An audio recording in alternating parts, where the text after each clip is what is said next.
therapist, you know. I worked in a high school for a while. I was a counselor. Oh, really? Yeah, I was like I went to school for social work for a while. So, like, what kind of counseling would you do? Just like therapy. It was a really cool, the way they did it was like, it was a charter school, and I was there as an intern because I was getting my master's in social work. So they would have interns there as therapists for the school kids, basically, so that the kids could get free therapy at school if they were exhibiting kind of problems or whatever. So it was like, I worked at it was like an inner city school in Philly, and I would just go there and chill in an office, and they would just like, I'd have to get kids from class, and they would just come. We would like talk a couple times a week.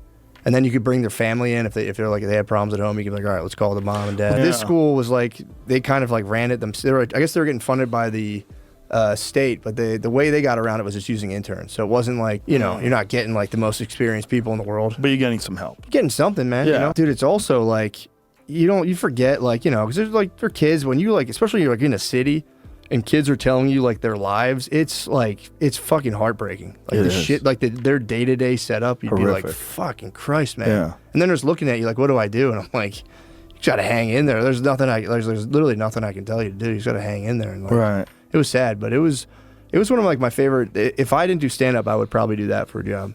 Yeah. I loved it. It was fun. Well, it sounds very rewarding, right? Yeah. You're actually helping people. Yeah, and it's just like intense. You're just sitting there in a room with somebody, and it's like, everything they're saying, there's no like guidance. You have to just be like, all right, well, like maybe this, maybe that. And it's like I don't know, I always liked it a lot. It was pretty cool. But then you go back to the school, and it's so funny. I went to social work school just because I was doing stand-up. I was kind of kicking around. I was like, I was doing the podcast, but it was like slow going. And I remember watching Jordan Peterson be like, the schools are crazy right now. And part of me, like, I wanted to be a therapist, but I remember being like kind of curious, like, I wonder how bad they are. And I went to school. I went to my master's program in social work, which was like ground zero for all like the stuff he was talking about. And he was, dude, it was literally like worse than he made it out to be. What was it like? It was insane, dude. It was literally like, I went to school again to be a therapist, but like social work, you can be a therapist faster than if you go to school for psychology, because you just like don't need any of the science really. You just study kind of like the theory and whatever. So you can be a therapist quicker. It's like a shortcut kind of. But it would be like, it was just literally, you'd be in a room with like 13 other people, and they would like, you talk about whatever it'd be. Like, let's talk about like clinical approaches here and there, and it would just right away turn into like race, gender, who's the most oppressed, do this. And it was just like, people would tell stories like, one time this guy said this to me, and everyone would be like, I can't believe that fucking guy said that. It was literally like nothing. You paid $60,000. It was like I would be terrified if I was getting therapy. And again, it's like not everybody, but there's a lot of very people would cry in class. So you'd be like talking, and like people would just start bursting out in tears, like, I don't feel safe. It was insane. And I'm like, dude, you're going to be talking to people who are like homeless? How are you going to help them? Oh my God. And it was all female. It was mostly female dominated. It was like me and 3 or 4 other guys. And then like people would come in because you'd bring your case files in and be like, here's something I'm dealing with. Let me get some, what do you think about this? I remember this guy was dealing with this like Vietnam vet who like, had like lived in Philly his whole life. And he was like, I was just shocked the way he talked about women. And it's like, bro, you're dirty macking your client, dude, for these chicks. I'm like, come on, man. It was just kind of weird. It was like, dude, he's a fucking 70-year-old dude. He's lived in Philly his whole life. And he was just very crude about women. It's like, come on, man. Of course this guy is. Yeah. Don't throw him under the fucking bus. You're supposed to be helping. That was my whole point. It was like, if you're doing therapy with people, it's like, life is just so hard and so complex. And if you're going to be like, this doesn't sit with my party politics, I was like, you guys got to drop the political shit, man, and just like meet these people where they're at. Well, there's so many guys out there that just want brownie points. That's what dude, he's exactly what it was. I was like, dude, I know what you're doing right now. You're dirty macking this guy. So you can be like, personally, I was offended. I'm like, dude. Oh, those guys are the worst. Oh, I couldn't stand it at all. These guys are the worst. But then they tried to kick me out of the school. For what? Because when Shane got in trouble for SNL, my name popped up in the byline because they had no clue. It was like a double life. I would go to social work school, because I just took out loans. I'm like, we'll just see what if the podcast works, I'll just pay off the loans. If it doesn't, I'll have a degree. And so it had been pretty contentious because my plan was like, dude, just go, keep it cool, don't say anything, and then dude, you'd be in these classrooms, and like I remember the one time. This lady, and they're all like young, they're right out of college. They'd come out and they'd be like, well, and I believe this was like unprompted. She was like, well, I would never personally call the cops on a black person ever. And I'm just sitting in the back of the room and I'm like, no one's going to say this is the craziest thing. And I'm like, what if he was beating a woman? And she was like, I mean, like, and like, it was just that non-fucking stop. And I couldn't help it, so I would start saying stuff. The room would go into chaos. So, like, I literally couldn't bite my tongue. And then eventually they found, once they already kind of had it out for me. And once that news came out about the podcast, they were like, we got him dead to rights. So then they like the student council, they didn't like me at all. They all kind of did a motion to get me kicked out. And so the teacher came, or like, you know, the dean or whatever, who actually was nice. I liked her a lot. She like, I had a meeting with her and she was like, yeah, these people feel unsafe, blah, blah, blah. So I had to do it. And it was like unsafe, or they just don't, you know, they don't like what they're hearing. But like I had a meeting with like the board basically. Would you ever like fantasize about getting like defending yourself in court? Yeah. I got to do that. And I got to have like we got to like debate about whether or not I actually violated the code of ethics. And it was like kind of this gray area. So it was awesome. I recorded it on my phone. Wow. It's like an hour long. I never listened to it again, but it was like, because I was like, just in case they jam me up. The lady was like, you know, like, what would you do if we kicked you out? And I was like, dude, like, I'll make the most of that for sure. Like, I wouldn't want to do it, but I would just sue you guys, man. Like, you can't kick me out. I'm already like invested. Blah, blah, blah. And then COVID happened, so like they just hushed it all. I just got to finish online class. But yeah, they tried to give me the boot, and I remember the day. Wow. Did they have a specific thing that they were upset about? Was it your association with Shane? It was just that clip, that Chinatown clip came out. Oh, wow. And they just saw us like, I'm sure they like looked into other stuff, but they were like, he's making this place unsafe. We're not safe here. And I was like, shut up. Yeah, podcasters and academia. It was. Academia, that does not go together. Also, dude, like, I thought, like, having a master's, I was going to be around geniuses. It's like, they're not that smart. You go to a place with masters and PhDs, half of them don't even, like, read anything. You talk about a book, they're like, I never heard of that. And then they'd show you, like, Netflix. You're like, bro, I'm paying $60,000 for this. You're hitting me with a Netflix doc? It's like, this is $8 a month.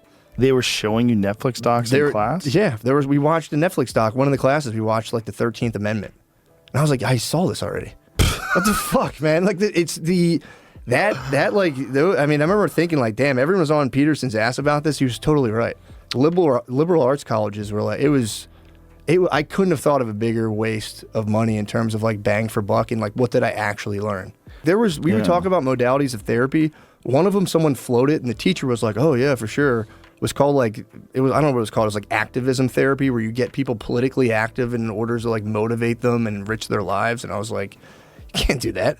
You can't take like a confused, existentially adrift person and be like, this is what you need to do. Go get politically active? I swear to God, dude, there was like really creepy stuff going on there. And it was all just like complete groupthink. You couldn't, like, if you said anything outside of like what was acceptable, you would just get punished. The teachers would kind of even like, some of them would try to like scold you or be like, yeah, okay, dude. And it's like, it's a lot. I could see it why it would just break people, because I would, like, my heart would be beating. I don't really like conflict like that. Yeah. But it was also like, dude, some of the stuff you're like, I can't not say anything. This is insane, dude. Do you ever talk about this on stage? No, I've never really talked about being in social work. Oh my God, it's like there's gold in them Dar Hills. It was fun. At that time of the podcast, I would leave school. And I'd come back to the podcast, like, bro, you won't believe what the fuck these people are saying. Like, did you say it on the podcast? Oh, that's awesome. It just seems like it's a great gold mine for stand-up. Yeah. Like, because you have a very unique experience. True. Like, as a window into how crazy people are in school. Mm-hmm. Yeah. No, it was terrifying, man. And then the weirdest part is, like, after years went by, they were like, do you want to get your PhD here? I was like, no. After COVID? After it all. They just wanted your money. Exactly. I saw that, and I was like, man, get the hell out of here. It would be nice to call yourself Dr. Matt, though. Bro, don't think I didn't think about it. Come on, dog. Come on, dog. I know. That just shows you how many kooky doctors there are out there. That really opened my eyes. I thought doctors were like the smartest people in the world. Then I went to like higher education. I'm like, this is fucking insane. Yeah. You could be a doctor, dude. Anyone could be, obviously, like, anyone could be a fucking doctor. Especially with some subjects, right? Exactly. That's the thing. Not hard sciences. Not hard science. If you want Calculus. If you want to be a doctor, you could go for, like, anthropology, whatever. Yeah. No problem, dude. Yeah. And they can't say shit. Like, you can make your thesis on anything and be like, excuse me? But that was scary to be like, damn, dude, these people are going to be like, these people are therapists working with kids, older people, this and that, and it was just like, I was like, how is this the people supposedly like, you know, guiding people through life or like taking people who are lost or suffering and being, you know, I don't know. It was kind of rough because the animus against a person who like thought differently, it was palpable and like very severe to where it was like, dude. And the funniest part was like, I was in that high school in the inner city. It was the school was like 97% black, the rest Latino. And they were like, how would your students feel about your podcast material? I'm like, they don't give a fuck. They would laugh.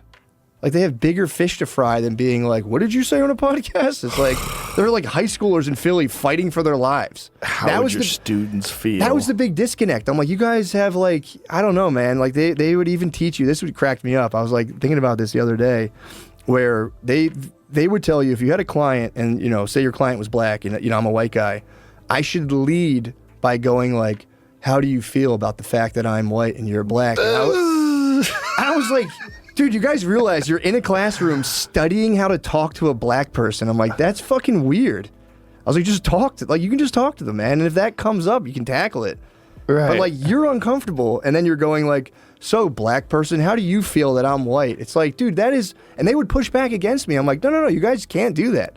That's crazy. Well, you were actually applying it in the real world. They were just hanging out in these circle jerks. Exactly. And a lot of them would be like, you know, I'm social justice, blah, blah, blah. And be like, all right, where's your field placement? That was like your, you know, that was like your internship. And they're like, oh, I'm out in like the main line's like a really nice area in Philly. It's like, I'm doing like a high school in the main line. It's like, okay, dude, it's like, you know, it's like take that act somewhere else. And it's like those kids don't want to hear any of this shit, like at all. And I would like you to talk to them. Like if race comes up, I would talk to them. But like that would have been so crazy to take a black 8th grader and being like, I'm white. How do you feel about that? That would be so creepy and weird.